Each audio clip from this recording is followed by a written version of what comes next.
Jerome Powell was a few months into his job as the chair of the Federal Reserve when the US President Donald Trump complained about the central bank's policies.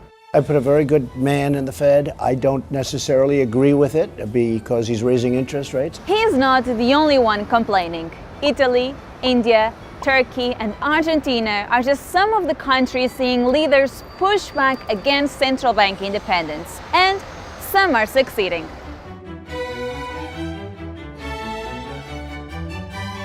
In the last few years, we've seen central bankers get fired, resign, and have their decisions and motivations questioned. That's led to a number of voices declaring that the independence of these public institutions is under threat. But why do we even care whether central banks are independent or not? It's kind of a long story. Let's go back almost 100 years for some context. After the First World War, Germany was in a lot of debt, and its costs were racking up. Soldiers needed pensions, war widows needed compensation, France and Great Britain were demanding massive reparations, and other countries did not want to lend Germany any money. So Germany's central bank printed more and more money and loaned it to the government, hoping to make up the difference.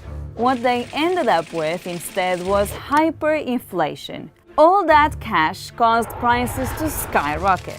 At the height of the crisis, hyperinflation reached rates of more than 30,000% per month, meaning that prices were doubling every few days. That's why in some historical photos you will see Germans burning cash to keep warm, because it was cheaper than buying wood. This and more recent examples like the hyperinflation in Zimbabwe and Venezuela has shown us the damage that out-of-control inflation can do to an economy and its people.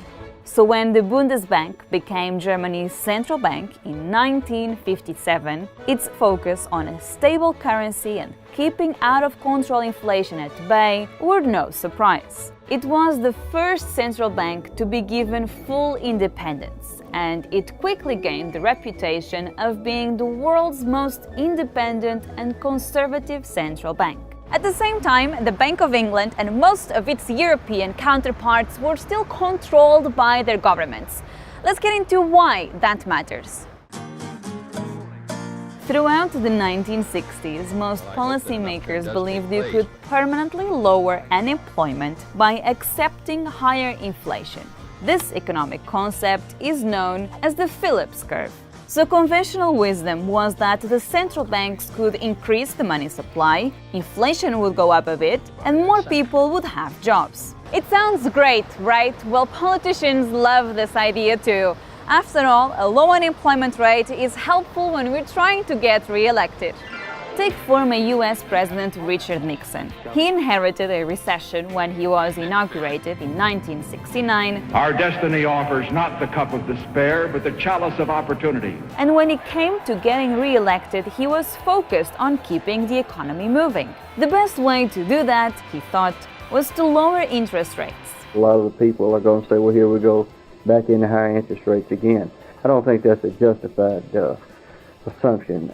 Behind closed doors, he pressured the Federal Reserve Chairman to do just that. And even though the Fed is supposed to be independent from the government, the central banker appeared to comply. The economy got its boost, and Nixon was re-elected. But he got a rude awakening not too long after that. Enter the Great Inflation, the first prolonged major period of inflation the world had seen during peacetime. Annual inflation rates reached levels of over 10% across OECD countries, and some people began to panic. What's worse, the Phillips curve didn't hold true over the long term. Inflation was high, and so was unemployment. It was lose-lose, a phenomenon known as stagflation.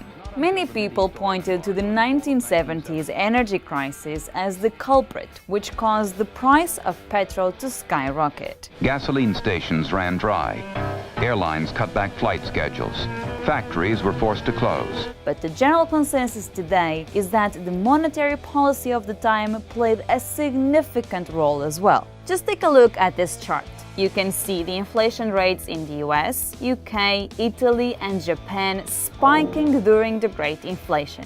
But Germany, home to the Bundesbank, kept inflation at a much more modest level. So did Switzerland, which also had an independent central bank. The 1970s exposed flaws in having governments controlling central banks. The nature of election cycles means politicians have an inherent conflict of interest when making decisions that impact the economy. As the recovery gathers pace, so our political fortunes will continue to improve. It's tempting for them to skip unpopular choices like raising interest rates or cutting the budget deficit in an election year. So during the 80s and 90s, many central banks, including the Bank of England, were granted independence. The European Central Bank was established in 1998 and was modeled on the Bundesbank, meaning it was independent from the outset. The system had changed. Politicians still set the broad goal, keep prices stable, but it was up to the central bankers to make it happen. I want an end to the stop-go, the boom-bust economics of the past. Billions of people around the world got used to low and stable inflation and the security of knowing the interest rates on their bank deposits and mortgages were under control. Interest rates had come down, inflation is down.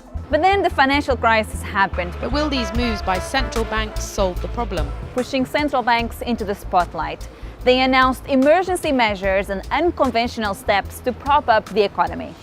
Essentially, central banks became crisis response units, trying to stop the next Great Depression. The ECB is ready to do whatever it takes to preserve the euro. Some people began to question whether the institutions really had their best interests at heart. Protesters complained central banks were too secretive and that they cared more about bailing out big banks than helping everyday people. And of course, there was failing to spot the financial crisis in the first place. Even though central bank independence was put in place to stop inflation from going too high, some point out that a decade after the crisis, the actual challenge is inflation rates being too low. So, is their mandate still relevant? It's a question many are trying to answer, including some central banks themselves. But however they evolve, central bank bosses argue trust is key for them to be effective. And to be trusted, they have to be independent. Without independence, policy is bound to go astray. Yet, it's not that easy. Despite their supposed independence, most central bank heads are appointed by a political process. For example, the European Council picks the ECB head and the US president selects the Fed boss. There are few more important positions than this. In extreme situations, governments fire central bankers too. Take Turkey. President Erdogan fired his central bank chief in July 2019. Many speculate this was due to his unwillingness to lower interest rates at Erdogan's request.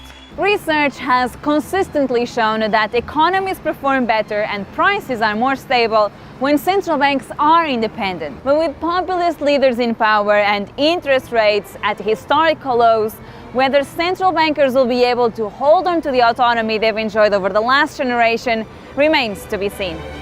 Hi guys, thank you so much for watching. What do you think? Should central banks be independent? Let us know in the comment section and I'll see you soon.